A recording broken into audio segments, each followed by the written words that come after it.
Hello, I'm Darth Paradigm. This is my classic hero, and I purchased this saber from Rebel Sabers. It's a hilt that's produced by LGT Saber Studios. So if you see this version of Luke's saber at some of the other distributors, I would assume it's essentially the same thing. I went with the regular in-hilt LED version. I didn't really want to spend, nor did I want to be responsible for having another NeoPixel saber. And I like the idea of being able to possibly duel with this saber if the opportunity arises. It measures at about a little over 11 inches long. 11 and a 16th of an inch, I'd say. And it's a very solid piece. Currently has the Eco Smooth Swing soundboard, which is the newest board that's coming in most of the LGT Saber Studios hilts. You can see the salt shaker pommel there. It has a nice bass speaker in here. The bass speaker is housed inside a plastic chassis, and by design of the chassis itself, it does rattle a little bit inside the chassis, so there's a little bit of a buzzing sound when the saber is on, but it's not too much of a big deal. And the emitter itself has holes for 4 blade retention screws. I currently only have 2 in there. And I try to clean it up a little bit before I start filming this, but on camera it really shows the fact that this is a real fingerprint magnet. But the neck is really nice on this saber. It's well, it's not the most comfortable thing to try to grapple with, but as far as thin necks go, it's not too bad. You're usually pretty much handling this saber by this grenade section here. And the grenade section's really nice. It's really comfortable. I do have a few other Luke style sabers. One of them is the Ultra Sabers Archon 3.1, which doesn't have a control box.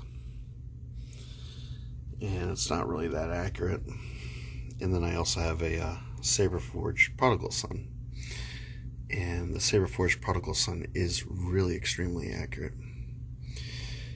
But the control box is very uncomfortable. It's not so bad on this hilt. I don't really notice it too much. It's still kind of, a little bit uncomfortable.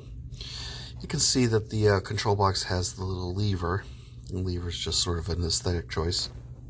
And the clamp card is just kind of held in there by friction. The main button to turn the saber on is here.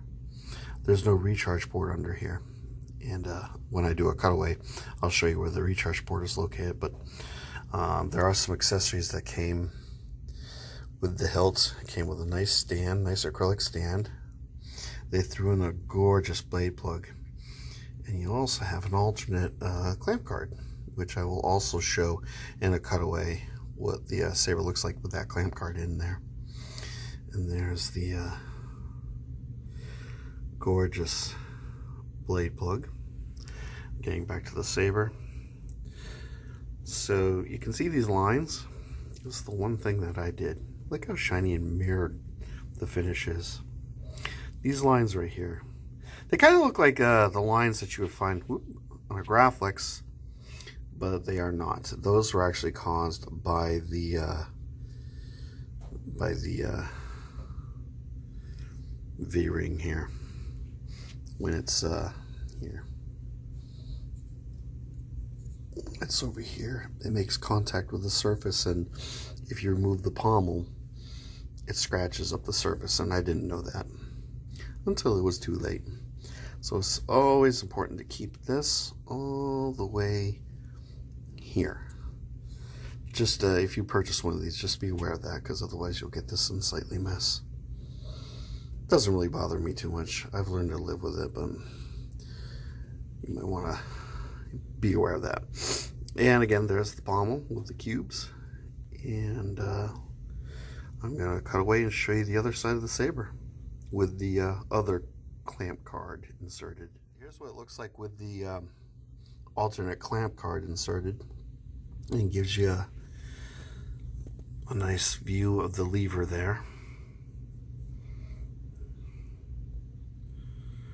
Now this hilt came with a 36-inch blade. That's standard. And because it's Luke's saber, I usually prefer to have a 32-inch blade in my hilts, but because it's Luke's saber, and after the action at the end of The Mandalorian Season 2, I'm going to stick with the 32-inch blade in here. It's a pretty decent quality blade. It's diffused, kind of a medium grade blade, so it's not too heavy. There's your LED retention screw. And to turn the saber on, you just hold this, and it'll say power on. Because of the layout here, usually with these LGT Saber Studio sabers, you can rely on flashes in order to know, what's going on. I have this set where I'm going to keep it. I'm not going to go through all the settings. Currently, I have it set to the Luke Skywalker Episode 5 font, green blade, and well, let's turn it on and you can see.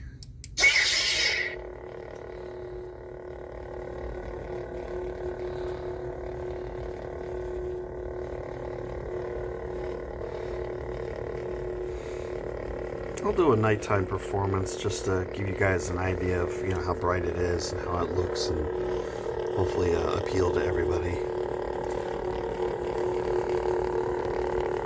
That'll be a separate video. You hear that? Let's turn it off.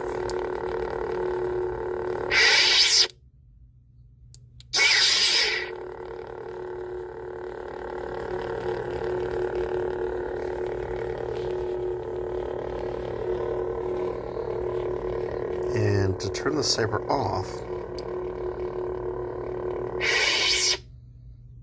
you have to hold this for about 10 seconds.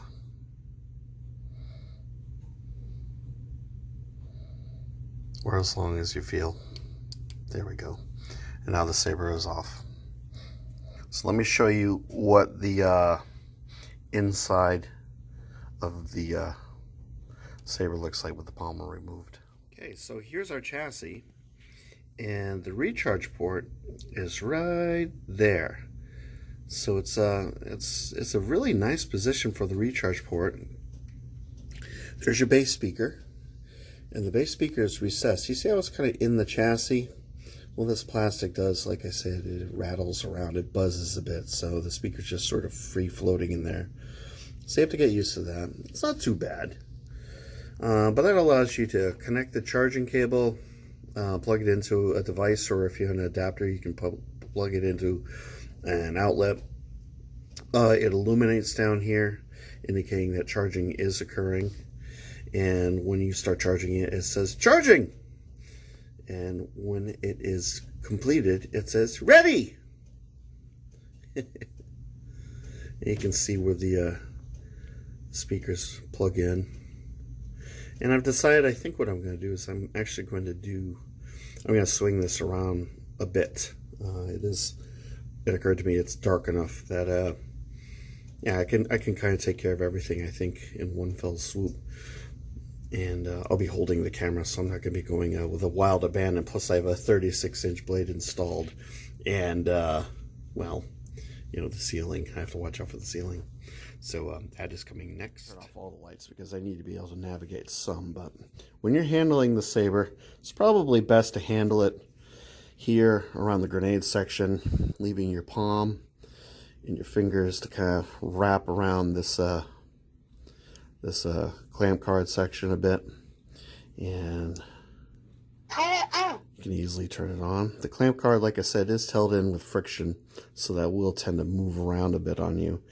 And I would think that if you're getting a little bit crazy with your swings, there's a possibility that this clamp guard may slide out a little bit like that, so just be aware of that. I imagine some double-sided tape would sort of secure it in place if you put it on this end, because the switch is up here.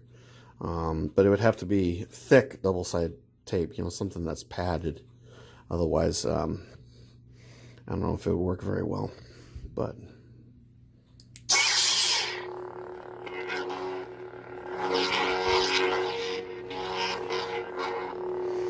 so this clamp, hear the vibrating? The little saber vibrates a bit. It's not the most comfortable thing.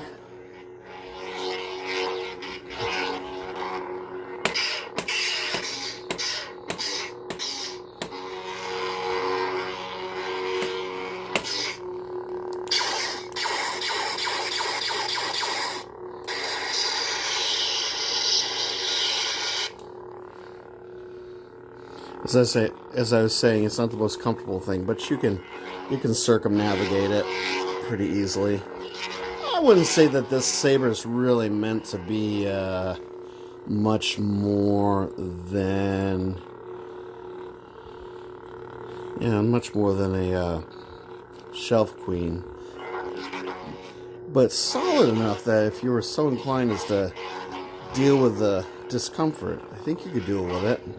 Especially since it has an in-Hilt LED. I'm actually going to turn that light off after all and let you guys see what it looks like in neon pitch black. I keep going back on my word.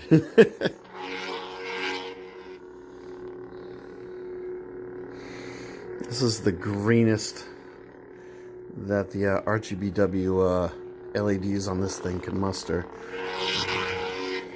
Brightness on a scale of 1 to 10, I'd probably put this somewhere between 7, 7.5. It looks a lot brighter on the camera than it does in person. I have I just put fresh batteries into my Razor, my Rebel Sabers stunt saber. And that one has red LEDs in it, and it's actually just a bit brighter than this. I don't know what the wattage of that LED is, or what the wattage of the LEDs on here is, but I don't think you'll be disappointed with how bright this is, honestly.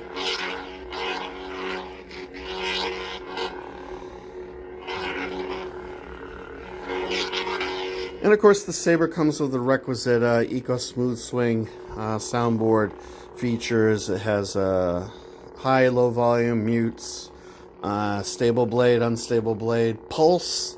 I choose to keep this not on pulse, and you'll thank me for it because it actually records a lot better. The pulse tends to really screw up the camera quite a bit. It does full rainbow color, RGB color changing. And you have your 9 standard sound fonts, and a fairly serviceable smooth swing, clash, lockup, or rather lockup, blaster block. So it's well rounded with features, and it'll satisfy your I think it'll satisfy your Luke Skywalker saber needs and desires. I really love this thing. This thing was worth every penny that I spent for it. There you have it. If you're on a budget and you want to get Luke's saber, and you don't have to spend an arm and a leg, and you want something fairly screen accurate, yeah, I really don't think you can go wrong with this particular hilt. It's a real beauty. You can just keep it all pristine and cleaned up on this stand on a shelf somewhere and show it off to your friends, or you can actually get out there and duel with it if you don't mind the discomfort of having to deal with a control box clamp guard unit. yeah, what more is there to say? This thing's a real beauty, and I'm glad I purchased it. I'd be more than inclined to get any of the LGT Saber Studios replicas. I'd get the Vader, I'd get the Obi-Wan. I'd get them all if I had the money. But because of the Mandalorian season 2 finale, and because, well, it's Luke's saber. Yeah. Again, sorry that's kind of fingerprinty, but that's not much you can do about that. So anyway, I hope you enjoyed this video. I hope it was informative, and I give it a 10 out of 10. Not the video, the saber. Yeah. So it's a Sunday evening, and we're going into yet another week. So I hope everyone has a wonderful week. Hope everyone's safe and healthy, and I hope your families are doing well. And as always, my love to each and every one of you. I appreciate you for your support of my channel. And yeah, what more is there to say other than may the force be with you, and I'll catch you guys in the next video. All right, now, take care. Bye.